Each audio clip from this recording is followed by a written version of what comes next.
Good morning everyone. Ayan o, for today's video magluluto tayo ng adobong octopus or kugita sa amin or pugita sa Tagalog. Hindi ko alam, basta magluto tayo guys. Tingnan nyo, ay hugasan muna itong pugita na to or octopus. Tingnan nyo na hamay-hamayon lang na ba, hugasan lang nagtubig kadiyot ba.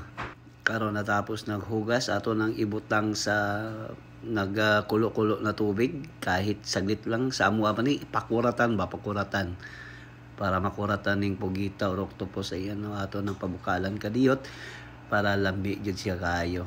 Actually lambi man jud siya bisag dili adobohon. Pag humana ni pabukal lambi kauno na ba. Yan, pero pabukalan na to kaya adobohon man nato, di ba? Ayan, natapos na nating pakuluan. Ang gagawin natin dito is siyempre tapos na, tanggalin na natin sa pagpakulo. Ayan no. Ayan, tinanggal natin para tapos i-drain natin to. Ayan o, i-drain natin dyan para tanggalin yung mga tubig dyan ba, diba? O, tingnan nyo, o, tinanggal ko na yung tubig o. Ayan, ato na po ning slice o, no? Gagmay-gagmayo na to ni para i-adobo na to na o. Pagka nindot na sa pagka-slice o. Init na ba kayo ni? Agay. Nindotan ni pagka-slice. Tinglamian ni pagkahumana ni guys. Tanawa lang ninyo, sundi lang ninyo ang akong pag-slice kay murag sakit man. Oh my god, na makuha tagtong kay murag init. Ay, kalami.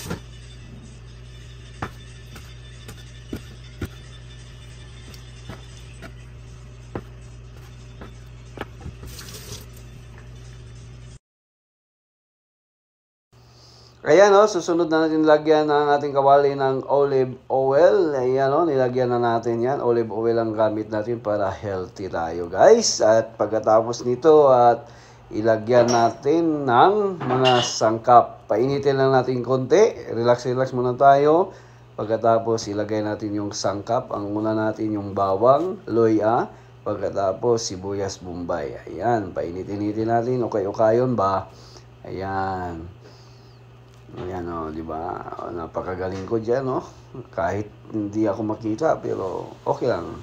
Basta importante makikita nyo yung luto ko. Ayan o, tingnan nyo, napakasarap niya pagkatapos, guys. Ayan, okay. Ano natin, ihalo-halo natin, i-mix-mix natin to para naman ma-mix yung sangkap, no? At masarap talaga ang pagkaluto nito. Matikman nyo to guys, napakasarap itong luto kong adobo. Ayan, susunod natin yung octopus natin at saka pusit, octopus o pugita. Ayan, ato na ilagay na natin sa ating kawali. Tapos, pagkatapos nyan, i-mix-mix naman natin. Ayan o, hindi natin, walang dyan.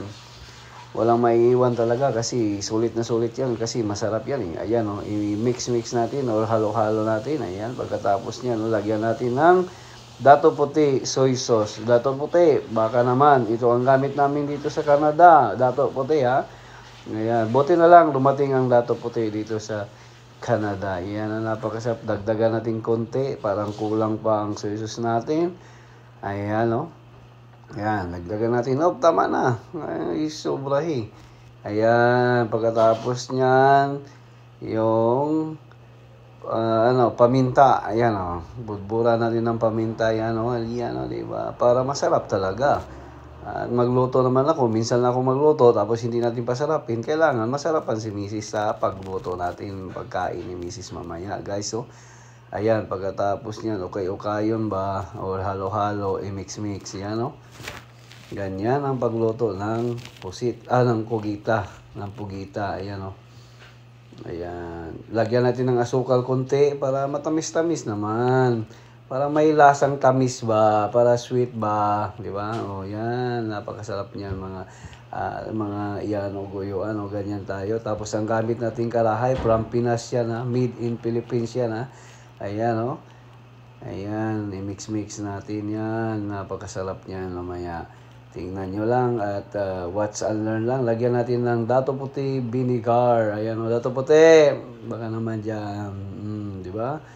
Tapos, lagyan pa natin konti. Parang konti lang. Tama na. Yan, lagyan natin.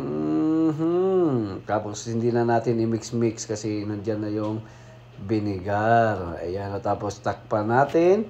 Ayan. Di ba? Few moments later.